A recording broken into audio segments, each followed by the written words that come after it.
also would like to invite all of you again to be with us and inform all your friends and family members and relatives so they can join us, inshallah.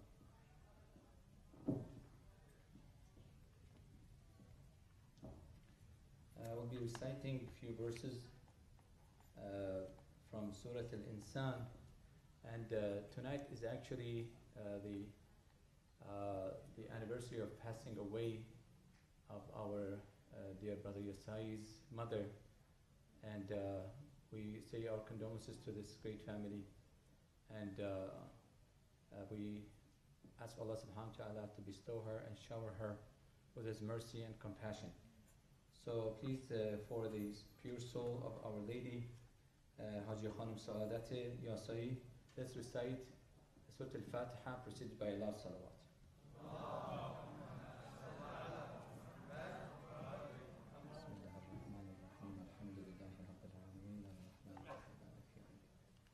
إياك نعبد وإياك نستعين اهدنا الصراط المستقيم صراط الذين أنعمت عليهم غير المغضوب عليهم ولا الضالين. Surah Al-Insan or Surah Al-Dahr. If you want to share with us here the Quran, the Green Quran 578 and ayah number 5, maybe 4, 5, 6 verses inshallah. أعوذ بالله من الشيطان الرجيم. بسم الله الرحمن الرحيم. إن الأبرار يشربون من كأس كان مزاجها كافورا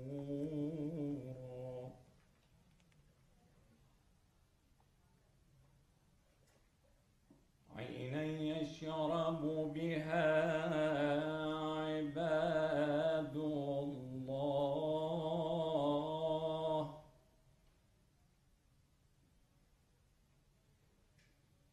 عينا يشرب بها عباد الله يفجرونها تفجيرا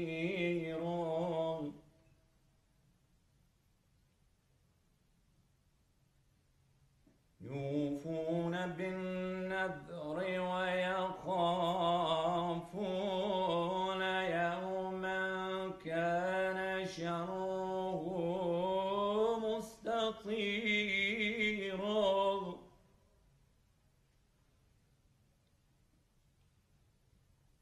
ويطعمون الطعام على حبه مسكينا ويتيما وأسيرا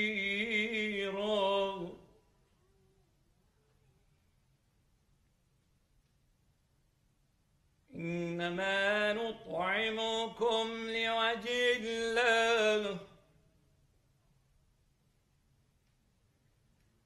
لا نريد منكم جزاء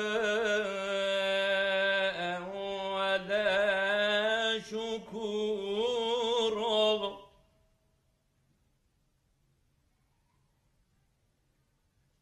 إنا نخاف من ربنا يوما عبوسا قمطريرا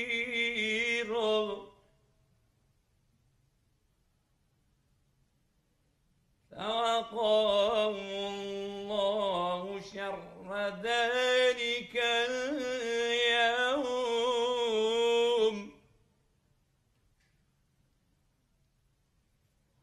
ولقاهم نضرة وسرورا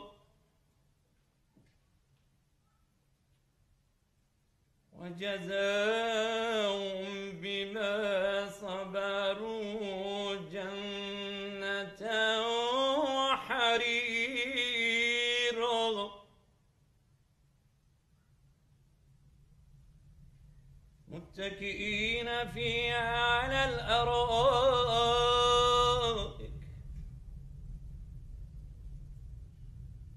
لا يرون فيها شمسا ولا زمهريرا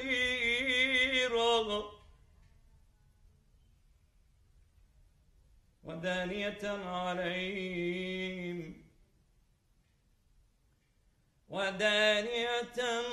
عليهم ظلالها وذللت قطوفها تذليلا ويطاف عليهم بآنية من فضة وأكواب كانت قواريرا. صدق الله العلي العظيم.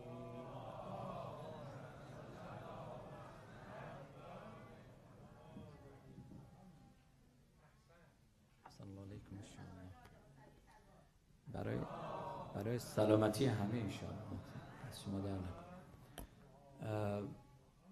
Let's go ahead and invite the Imam of the Center to the podium with the last salawat for his speech. Sallallahu ala Muhammad wa ali Muhammad.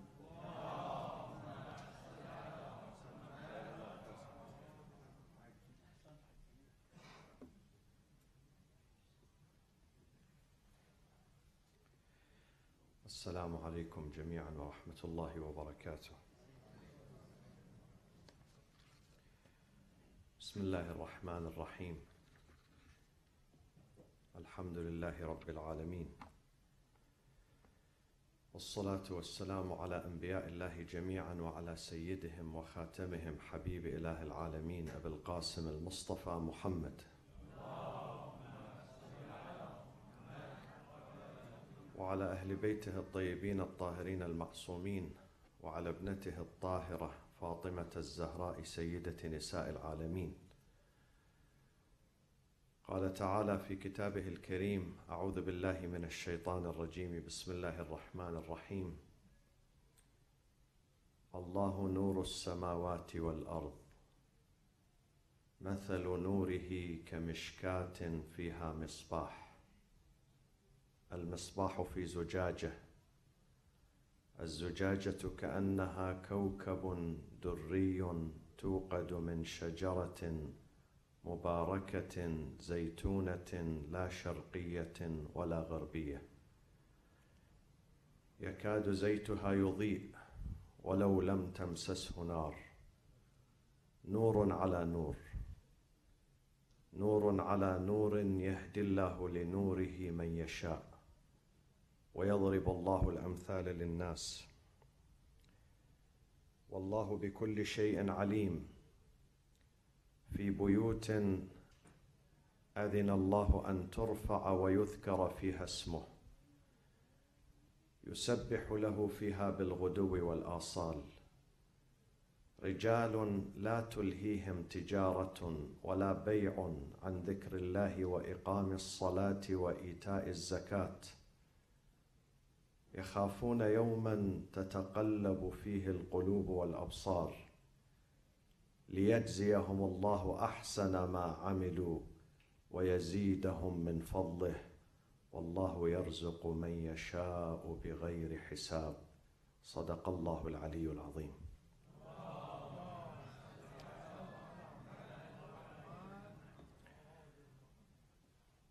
Ethicists, ulama al-akhlaq, contend that there are three reasons and three motives that drive a person to respect the law.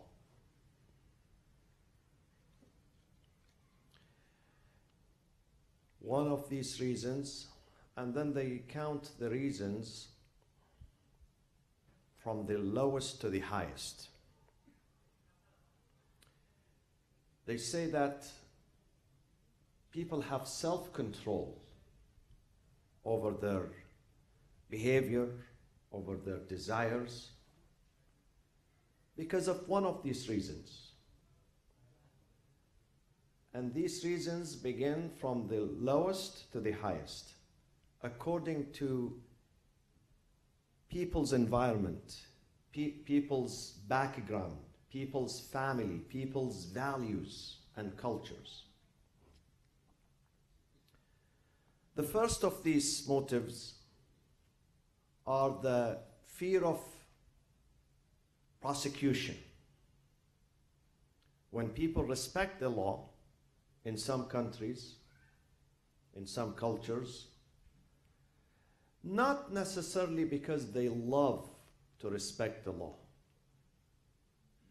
but because they fear the consequences. When some people have a full stop on a stop sign when they are driving, or when the people do not exceed the speed limit on the highway, not because they think of the safety and the security and the well-being of themselves and others, because they fear the mail when it comes and they have a citation for $300. This is what they fear. They fear the points on their driver's license. They fear going to the traffic school. They fear that their insurance is going to go high, not because they respect the law. So they follow the law because there are consequences.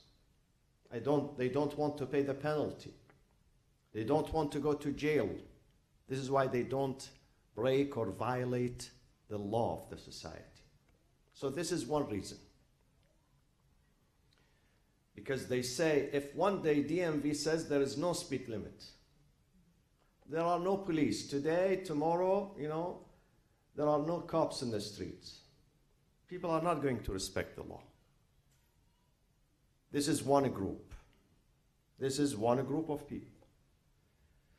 There is another group of people who, not because the law says so,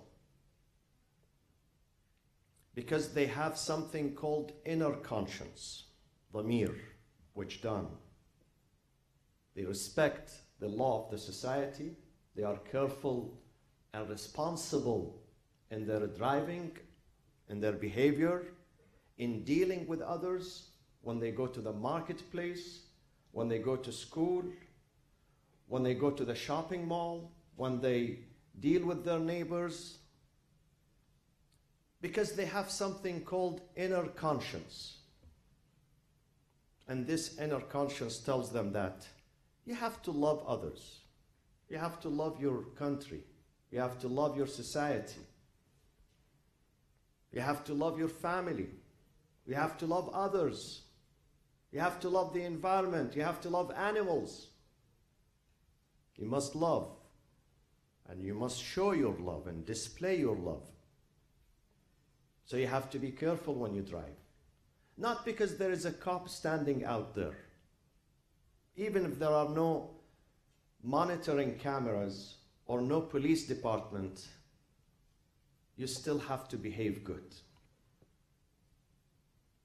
This is because of their inner conscience, dhamir, wujdan. Many people act upon their wujdan. Because sometimes God says, because you have a living wujdan, living conscience, this conscience is going to come after you when you break the law. When you abuse someone, when you trespass your limits, when you violate, when you break the law, this inner conscience is going to come after you and reprimands you. Where is this? This is in this book, in our book. Where exactly in our book? In a chapter called Al-Qiyamah. And Qiyamah does not necessarily mean the judgment only in that life, but it could be a judgment in this life too. Before you arrive into that one, there is a pre-judgment. There are two types of judgments. One is the major, which is in that one, the final, the major, the grand. And one, the minor, here. The minor qiyamah. Allah says, لا أقسم بيوم القيامة ولا أقسم بالنفس اللوامة. لا أقسم, though la in Arabic literature it means negation, nafi. But in the Quranic language, when God uses it, it means taking an oath, qasam. It means I take oath by the day of judgment. I swear, God says, I swear by the day of judgment. لا أقسم بيوم القيامة ولا أقسم بالنفس اللوامة. Nafs al-lawama is what? Is the reproaching soul. The soul that comes after you. If you have wujdan, because some people do not have wujdan. Wujdan is dead. Their conscience is dead. It's dead. It's out of work. But if they have inner conscience, their inner soul, it will remind them. Sometimes it gives a friendly reminder. Do you receive sometimes friendly reminder from TNT, from Edison Company, from the water company, from friendly reminder? It comes to them. It tells them you did a violation today. Today, you broke the heart of someone, a human being. Today, you were spreading rumors, false rumors against someone innocent in your community, in your family. Today, you took something that does not belong to you. You shouldn't have touched that item because it does not belong to you. You violated. This is nafsul lawama. If we are connected with God, then this nafs al-lawama is activated. It's active. It's fresh. It's lively. It gives warning. Have you seen sometimes when you don't change the battery of this fire alarm in your home, it goes dead. Even if there is thick smoke, it doesn't sound. Because there is no battery. The battery is dead. If you keep the battery fresh, then it will sound. It will warn you. Same thing with nafsul lawama. If the battery of this nafsul lawama works, then it will warn you that something wrong happened tonight or today. You did something wrong. Violation. Go back. Go back to restore it. Go back to fix it. And this is part of God's grace upon us. God's mercy and a grace and a blessing that He warns us before it goes too far, before it goes too late. He would warn us that something wrong happened. You should go and fix it. So that is the second motive why some people respect the law, respect the rules and regulations. Why some people have self-control and self-restraint. And they have discipline in their life because they have inner conscience, nafsul lawama. So that is the second. Ulama al-akhlaq, the ethicists, they say there is something even much bigger and higher than the inner conscience. Much bigger and higher. And that is the best type of control. That is the best type of discipline.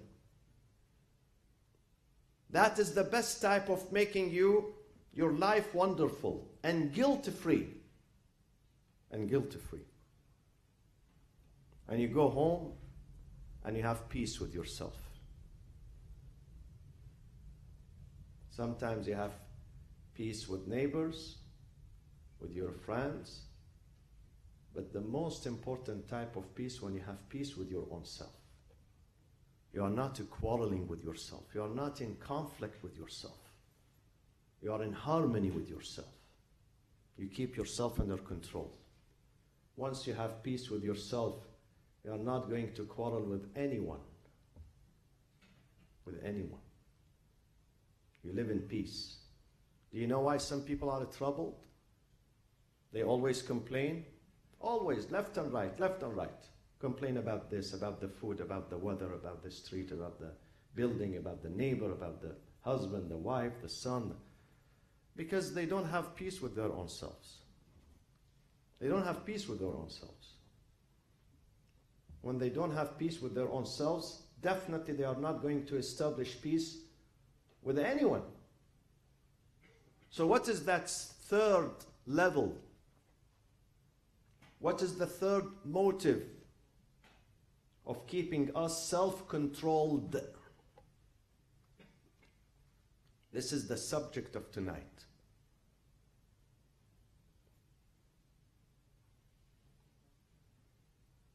This is why we are celebrating and commemorating a lady called Fatima al-Zahra, to learn this lesson from her.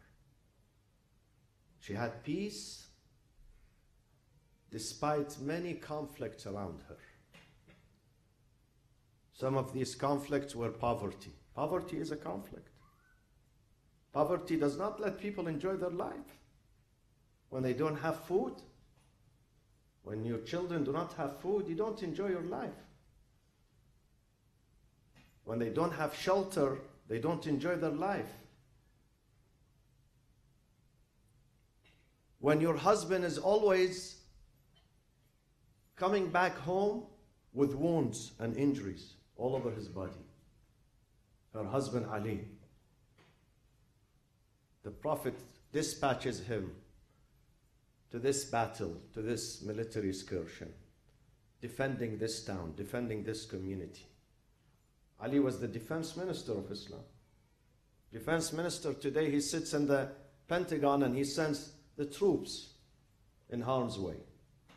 But Ali used to be in the battlefield. He was not sitting in an office. Neither the Prophet himself, sallallahu alayhi wa sallam.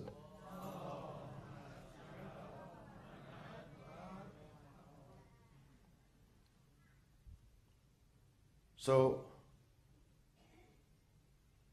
the Prophet would send him left and right. Ali had a brother called Ja'far. Ja'far ibn Abi Talib, who was killed in the Battle of Mu'tah. Mu'tah was against the Roman Empire. Mu'tah today is a city south of Amman, the capital of Jordan. 2 hours drive south of Amman. There is a shrine for 2 companions of the Prophet, Ja'far ibn Abi Talib alayhi salam, and Abdullah ibn Rawaha, another companion of the Prophet. They are buried there. Ja'far is the younger brother of Imam Ali. One day, God said to the Prophet, إِنِّي شَكَرْتُ لِجَعْفَرٍ أَرْبَعَ خِصَالٍ. God said to the Prophet, Ya Rasulullah, I am thankful for this man whose name is Ja'far ibn Abi Talib because he has 4 good qualities. 4 good qualities. What are these 4 qualities? And God said nothing. Just he said 4 good qualities. He didn't tell the Prophet what are these 4 qualities. So the Prophet asked Ja'far, Ya Ja'far, come here. This is Jibreel is saying to me that God is thankful to you. God is thankful to you. Sometimes your friend is thankful to you, your wife, your son, your neighbor. But when God is thankful, this is something big. إِنَّ هَذَا كَانَ لَكُمْ جَزَاءً وَكَانَ سَعْيُكُمْ مَشْكُورًا. When God is thankful to someone, this is something big, not easy. So the Prophet said to him, Ja'far, tell me, what are these 4 qualities that God says I'm proud of him? You know what Ja'far said? Look at sincerity, ikhlas. Look at selflessness. He's not taking a pride. He's not making them public. He doesn't even speak about that in public. You know what he said to the Prophet? This is a lesson for all of us. A lesson for humility. He said, Ya Rasulallah, لو أن الله لم يخبرك بها لما أخبرتك بها. If it wasn't for God to reveal this secret to you, I wouldn't have come and said this to you. But because God He mentioned this to you and you are asking me. Otherwise, I would not come to you and tell you about them. These are between me and God. These are not for public audience. This is not for publishing. So the Prophet said to him, tell me, Ya Ja'far, what are these four equalities? He said, Ya Rasulullah, ما شربت خمرا قط. I never tasted wine at all in my life. Ja'far was raised in a society where two items were the most favorite, and they found everywhere in the society. And they used to call these two items al-atyaban. The Arab used to call these two things al-atyaban, the most two delicious things. What are they? Number one is wine. Number two is zina, fornication. Was so rampant in the society. So rampant in the society. It was widely practiced. In every house, every corner, Ja'far said, I kept myself safe. I never tasted a drop of wine. The Prophet said, why, Ya Ja'far? He said, لأنني عرفت أنه تزيل العقل. Once I realized that it will compromise my reason, my aql, my intellectual power, I didn't get close to it at all. At all. Though it was available in every house, like tea today in our homes. Who doesn't drink tea? Maybe one or two. But most people drink tea. Many teas a day. So he said, I had self-control because I knew this is something that hurts me, compromises my mental capacity. So I put a restraining order on myself not to drink. The Prophet said to him, what is the other thing? He said, Ya Rasulullah, az-zina. I did not fornicate. I'm young, I have desire. The Prophet said, why? He said, because I knew that if I commit fornication with people's daughters and women, someone will come and fornicate with my daughter and with our women. لأني علمت إنني إن فعلت ذلك يفعل بي. It will happen to me too. So I'm not going to hurt people's women because I fear for my women, for my daughter. I fear for my daughter. I'm not going to go and hurt people's daughters. This is number two. The Prophet said to him, what is number three? He said, Ya Rasulullah, ما كذبت قط. I never lied to anyone. He said, why? The Prophet asked him why. He said, لأنه ينقص المروءة. It will compromise your integrity and your dignity in the community. So I didn't do that. It requires a lot of self-control. These are not easy. Someone who's raised in a non-Islamic society where people always lie, and he's young and he keeps himself no lying, he speaks the truth. This is not easy. The Prophet said to him, Ja'far, what is the fourth quality? He said, Ya Rasulullah, ma abadtu sanaman qat. I never bowed down to these idols in Mecca. Every corner in Mecca had an idol, even the Kaaba, the top of the Kaaba. They placed their idols at the top of the Kaaba, the roof of the Kaaba, and inside the Kaaba, and inside the sacred mosque, at the Mount of Safa, at the Mount of Marwa. It were filled with idols. But I never bowed down to any idol. Why? The Prophet asked him why. He said, Ya Rasulullah, لأني علمت أنه لا يضر ولا ينفع. These are a bunch of stones. They would neither hurt nor benefit. So I didn't waste my time. Yes, my friends, my colleagues, they used to worship idols. I didn't do that. You know what the Prophet said?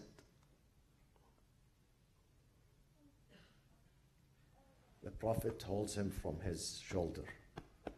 He says, Ya Ja'far, حقا على الله. It is mandatory upon God, حقا على الله عز وجل, أن يجعل لك جناحين تطير بهما في الجنان مع الملائكة. In paradise you're going to have two wings flying all over the paradise, being unrestricted with angels. It's about self-control. It's about having a live conscience. When the conscience is live and fresh and you feed it well, it's going to prevent you from doing bad things. So Fatima alayhi salam, she has a husband who comes back every day, every single day, bleeding. And she has children who are crying because there is no food. Today our children cry because you don't buy them a new laptop or a new game. But they used to cry in the house of Ali and Fatima because there was no necessity, no food. No food. And they are children. But despite that, Fatima never complained. Why? Because of this third reason. I still have not mentioned the third reason, which is above conscience. That is called الذوبان في الله تعالى, the dissolution in God, being melted in God, giving her entire life for the pleasure of God, for the sake of God. She did not live for her own self. She lived for God and to uphold the principles of God on earth, to be a role model for other women. And that is the highest point of self-control. الذوبان في الله.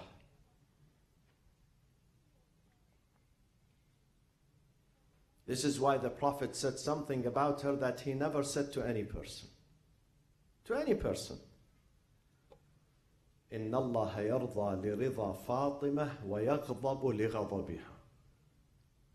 Why did the Prophet said this sentence? There wasn't any other description. This is a specific description. What does it mean? It means that God gets angry for Fatima's anger and happy for her happiness. How does that work? God is the God of the entire universe. He's not only the God of Orange County. He's the entire of Awwaleen and Akhirin. Not only humans, all inhabitants, the cosmos system. How does God agree with the feelings, the sentiments of a lady? Yes, He does. He does. If that lady, if that person, if that insan individual gives his entire being, his entire existence to God, God will reciprocate. And this is the exemplification of a hadith, hadith al-Qudsi. What does the hadith says? The hadith says, ما يزال عبدي يتقرب إلي بالنوافل. My servant keeps getting closer to me through virtuous acts, through acts of worship. Acts of worship, sometimes nawafil, you stand for prayers, extra prayers. Not only the mandatory, the extra prayers. Extra fasting, extra charity, extra service, extra dedication. Serving his parents, serving his mother, his father, his neighbors, his friends. Dedicating his life to make people happy around him. ما يزال عبدي المؤمن. Dedicating his life. Like a soldier. A soldier dedicates himself to protect his country, his society. So this abd, this servant, the hadith says, keeps dedicating himself to serving God. ما يزال عبدي يتقرب إلي بالنوافل حتى أحبه. He does so much service till the day I fall in love with him. God says I fall in love with him. حتى أحبه. Once I fall in love with my servant, فإذا أحببته كنت سمعه الذي يسمع به. I become, God says, I become his hearing. وَكُنْتُ بَصَرُهُ الَّذِي يُبْصِرُ بِهِ. And I become his vision. where he sees things with it. وَيَدُهُ الَّتِي يَبْطُشُ بِهَا. I become his hand, where he executes things with his hand. Meaning everything that servant does as if God is doing. This is a parable in this book. God says to Prophet Muhammad, what does he say to Prophet Muhammad sallallahu alaihi wasallam? إن الذين يبايعونك إنما يبايعون الله يد الله فوق أيديهم. Those who shake hand with you, Ya Rasulullah, as if they are shaking hand with God. This means the hand of the Prophet is the hand of God. Of course, God does not have physical hand. This is a metaphor. This is a metaphor. God does not have a physical hand, neither a physical face. So those who shake hand with the Prophet, those who are loyal, sincere, as if they put their hands in God's hand. More than that, it says when you pay charity to someone, faqir, sitting on the side of the road, asking for help, when you put something in his hand, once you touch, your hand touches the hand of that person, bring it back and kiss your hand. Why? Because it has touched the hand of God. When you pay sadaqah, you touch the hand of God. This is a metaphor. So the hadith said that such a dedicated person, sincere person, his hand is the hand of God. His ears, his eyes are the eyes of God. كنت سمعه الذي يسمع به وبصره الذي يبصر بها ويده التي يبطش بها وَرِجْلُهُ الَّتِي يَمْشِي بِهَا. The feet that he walks with it is the feet of God. And then, فَإِن, this is the result. This is the reward here. Listen to the reward. What will happen to that person? فَإِن سَأَلَنِي أَعْطَيْتُهُ. Whenever he says, oh Allah, I say, لَبَّيْكَ عَبْدِي. What do you want? Tell me, what do you want? فَإِن سَأَلَنِي أَعْطَيْتُهُ. I'll give him. وَأَنِ اسْتَعَاذَنِي أَعَذْتُهُ. If he says, God, protect me today, I have something important to do. Protect my house, my family, my children. I will protect him. I will safeguard him. Fatima gave everything for the sake of God. This is why God says, Fatima, the result of that, your happiness is my happiness, and your anger is my anger. إن الله يرضى لرضا فاطمة ويغضب لغضبها. She's representing God. Her manners are representing the manners of God. Therefore, Fatima, her sentiments and her feelings were not personal, were not for the sake of herself.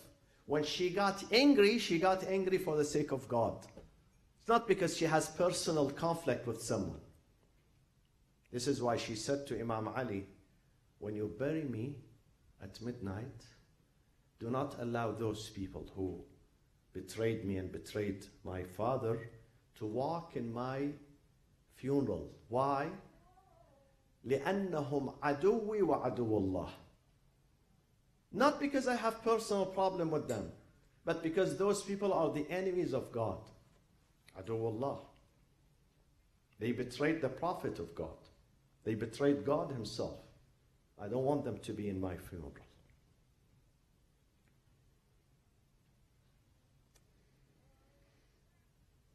The Prophet in another hadith says, فاطمة بضعة. بضعة, what does بضعة mean? It's part of me. Part. Especially an essential part of your body, your heart, your soul. بضعة مني. وهي قلبي, she is my heart. وروحي, my soul. التي بين جنبي, that I carry with me. يؤلمني ما يؤلمها. What makes her unhappy and sad makes me sad, the Prophet said. ويسرني ما يسرها. Whatever makes Fatima happy, it makes her father Rasulullah sallallahu alayhi wa sallam happy.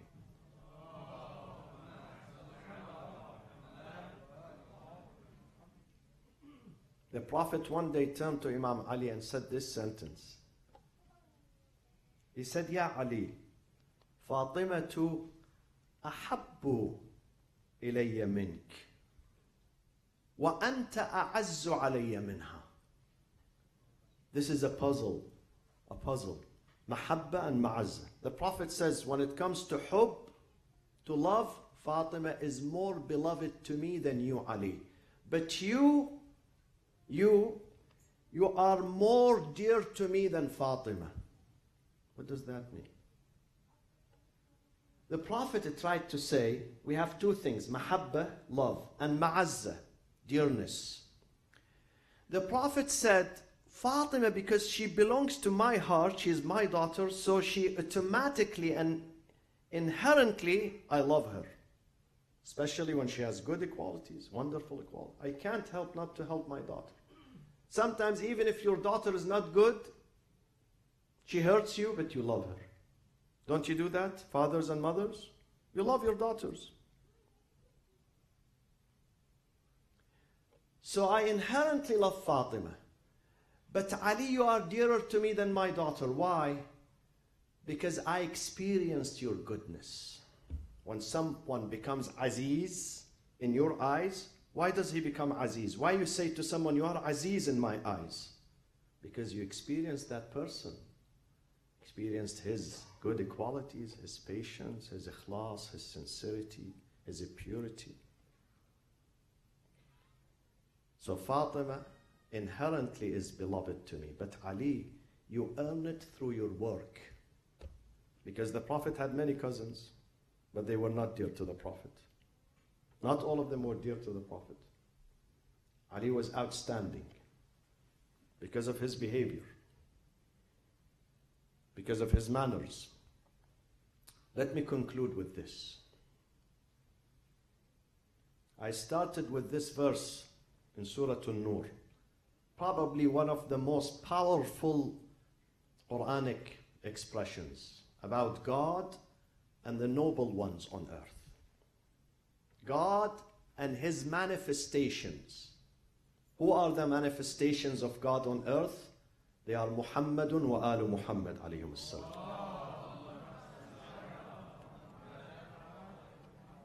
Allahu nuru as-samawati wal ard. Mathalu nurihi kamishkat.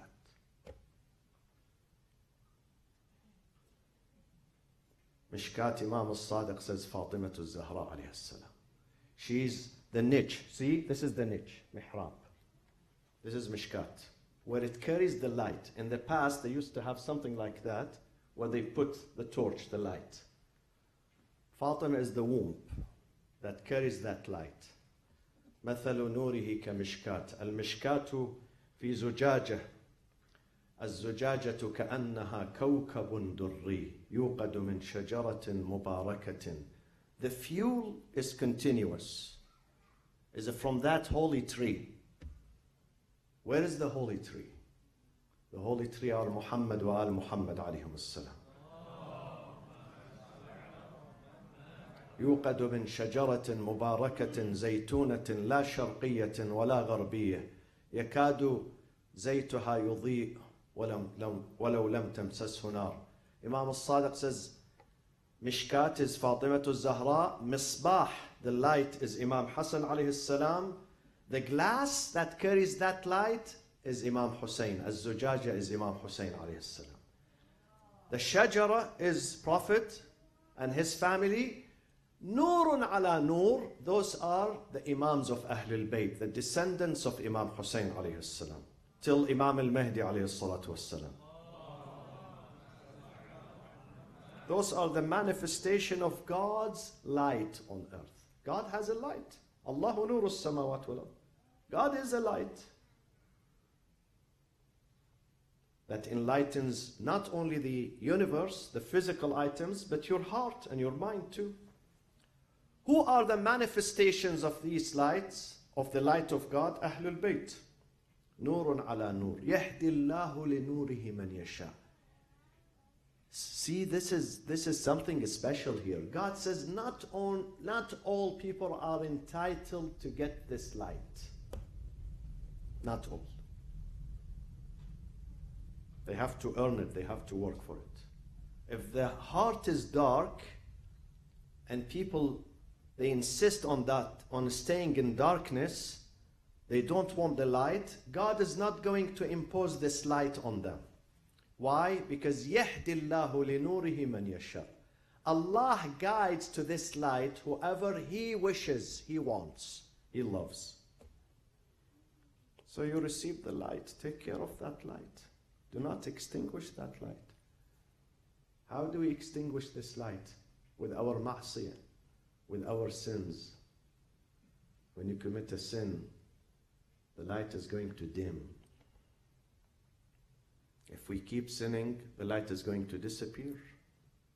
And if the light disappears, what is the result? God says, وَمَنْ لَمْ يَجْعَلِ اللَّهُ لَهُ نُورًا فَمَا لَهُ مِن نُور. If I take away my light from someone, he cannot get this light elsewhere. فَمَا لَهُ مِن نُور. Let's take care of that light. Love is not enough. The love of Muhammad and al-Muhammad alayhim salam is not enough, my friends. Love has to be joined by amal, by commitment, our manners. You've heard me saying this all the time. You've heard me saying this. Why we are distinguished from others? Why the followers of Ahlul Bayt are distinguished from others? Are they distinguished because of their color? We have the same color. Clothing? We buy the same clothing. I buy it from Costco. I don't know where do you buy it from. Not this one. This is not in Costco. Not by clothing or food or the skin of, the color of our skin. Neither the zip code of our properties. We are distinguished from others by our akhlaq, by our manners. The manners has to be different. We have to be humble. Fatima became great because she never complained to Imam Ali. Why she never complained? Because she was not suffering, she was suffering. She was hungry, she was cold. In the winter she was cold. The Prophet one day comes to visit her with his companions after the salat. When the salat concludes, the Prophet said, my daughter Fatima is sick. Would you like to go with me to visit her? They say, sure, Ya Rasulullah. Of course, this is your daughter. So he turns to her house. Next door, he knocks at the door. He says, Ya Fatima, I'm not alone today. I have my companions with me. She said, Ya Rasulullah, of course, welcome. But Ya Rasulullah, I have nothing to cover myself with it. The daughter of the Prophet, she has no aba'ah to cover herself with it. She's inside the house. So the Sahaba, they heard this sentence. They started crying. They said, the daughter of our Prophet. We have one Prophet. And his daughter, his honorable daughter, she has nothing to cover herself with. This is Fatima. She never complained. وَكَانَتْ تَزْهَرُ لِعَلِيٍّ فِي كُلِّ يَوْمٍ. Ali who comes back home tired, exhausted. Ali was burdened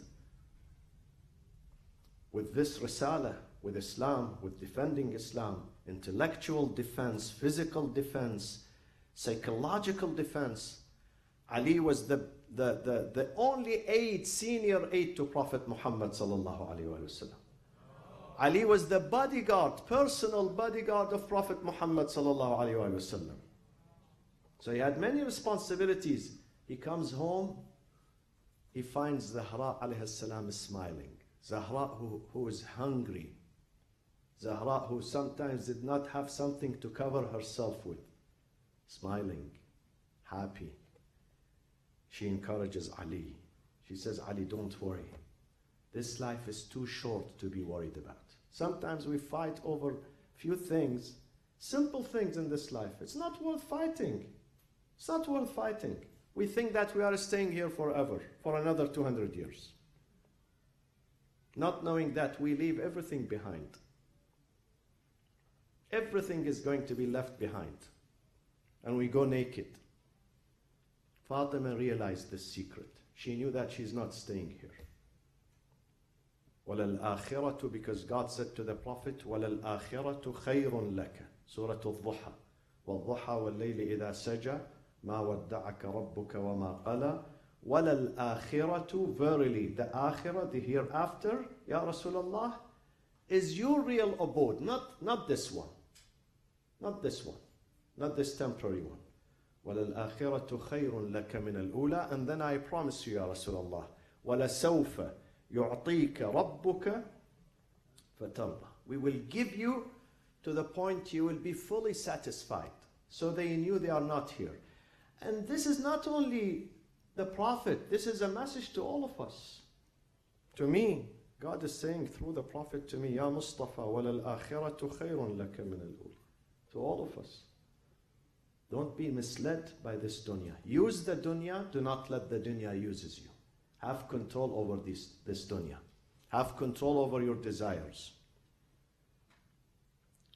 Today is the second day of Jumad al-Thani. Tomorrow is the third.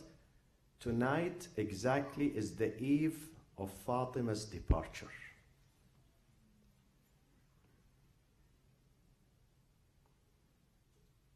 The house of Ali and Fatima is sad. Hassan, Hussein, Zainab, Kulthum are sad.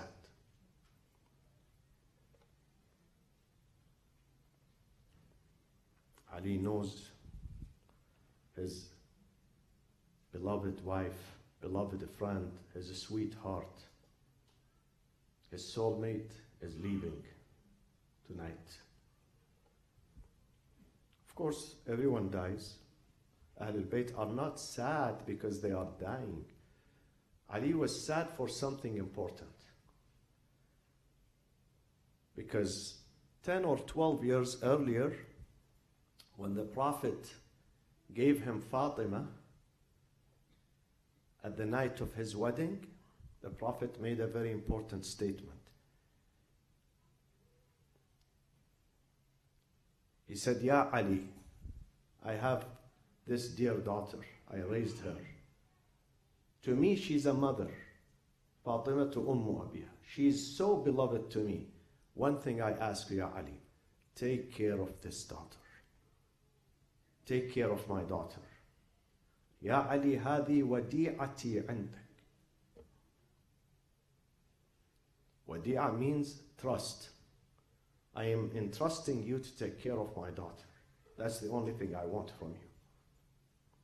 Imam Ali was sad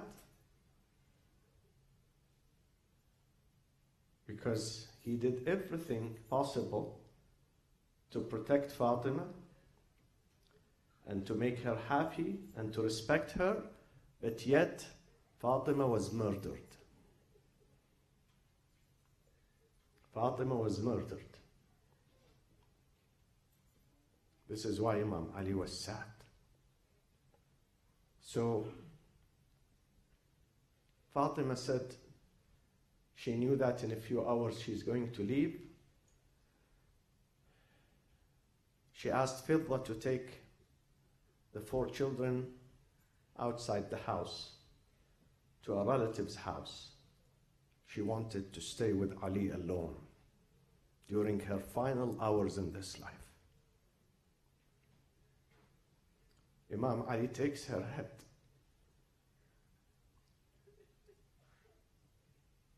وَبَكَيَا سَاعَةً, and for a period of time they were saying nothing but tears, both. She said to him, يا ابن العم إذا قضيت نحبي فغسلني وكفني.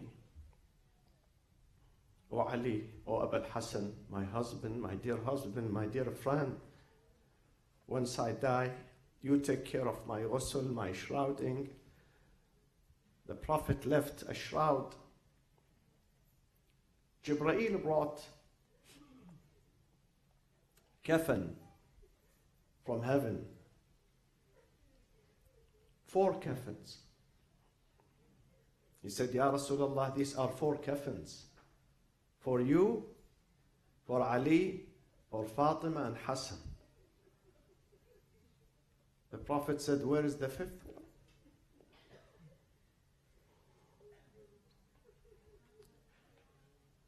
Jibreel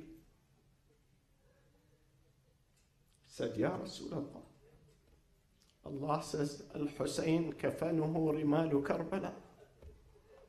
Hussein does not need kafan.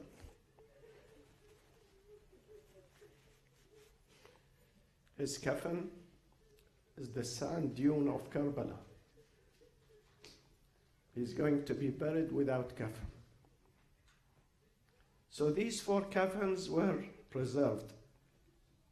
For Imam, the Prophet used the first one, the second one went for Fatima. So she said to him, shroud me with this. وَادْفُنِّي بِاللَّيْلِ إِذَا نَامَتِ الْعُيُونُ وَهَجَعَتِ الْأَبْصَارِ. Take me to my graveside at night when people are asleep. And don't let people to know my gravesite, because this is a declaration. This is a proclamation that I was killed, I was murdered. Let people know that. Defending Islam, defending my father's message. And then I want you to take care of my 4 children, Ya Ali. I know you are extra careful, extra compassion, but you know those 4 children, they need attention. فإنهما سيصبحان يتيمين غريبين منكسرين بالأمس فقدا جدهما واليوم يفقدان أمهما. Just a few days ago they missed their grandfather Rasulullah, and today they are missing their mother Fatima. So please, Ya Ali, be extra careful with them. Especially I want you to take care of Hussein. Hussein needs extra care. So only 7 people carried the coffin of Fatima to her gravesite after midnight. 7 loyal people, 7 wonderful people who stayed loyal to the Prophet and his family. Once they reached the graveside, Imam Ali turned to them and he said to them, Ya Aba Dhar, please, Ya Abu Dhar. Abu Dhar al-Ghifari was one of them. Please take the hands of Hassan and Hussein. Take them back home. I don't want them to see how their mother is being buried. Take them back home. So Abu Dhar took Hassan and Hussein. One is 7, one is 8. He took them back home. And then Imam Ali turned to the rest and he said to them, you also go back home and leave me alone with Fatima. He carried the body of Fatima. He put it inside the grave. Then he turned to the Prophet. He said, Assalamu alayka ya Rasul Allah. عني وعن ابنتك النازلة في جوارك والسريعة اللحاق بك. I am greeting you, Ya Rasulullah, on my behalf and on behalf of your own daughter, that she came immediately to join you, Ya Rasulullah. Ya Rasulullah, I have one request, because Fatima did not let me know this. Ask your daughter Fatima when you meet her now, why her ribs are broken, Ya Rasulullah. Tell her what happened to her. أرى علل الدنيا علي كثيرة وصاحبها حتى الممات عليل لكل افتجاع من خليلين فرقة وكل الذي دون الممات قليل وإن افتقادي فاطما بعد أحمد دليل على ألا يدوم خليل إنا لله وإنا إليه راجعون وسيعلم الذين ظلموا أي منقلب ينقلبون والعاقبة للمتقين وصلى الله وسلم على سيدنا محمد وأهل بيته الطيبين الطاهرين.